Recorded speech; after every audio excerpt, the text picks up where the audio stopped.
దేవుడు అక్కడే బాప్తిస్మం ఒకటే. 2 బైబిల్లోని నిబంధనలు, 2 పాత నిబంధన, కొత్త నిబంధన. 3 రోజుల్లో మృత్యుంజయుడై యేసు తిరిగి లేచెను. 4 కొత్త నిబంధనలో సువార్తలు 4 మత్తయి, మార్కు, లూకా, యోహాను. పాత నిబంధనలలో ధర్మశాస్త్ర గ్రంథములు 5 ఆదికాండము, నిర్గమకాండము, లేవ్యకాండము, సంఖ్యాకాండము, ద్వితీయోపదేశకాండము.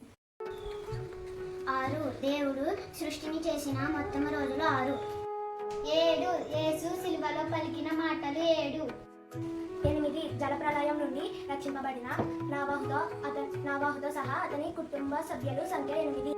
9 ఆత్మఫలాలు 9 ప్రేమ, సంతోషం, సమాధానం, దీర్ఘశాంతం, దయలత్వం, మంచితనం, విశ్వాసం, సాత్వికం, ఆశ నిగ్రహం.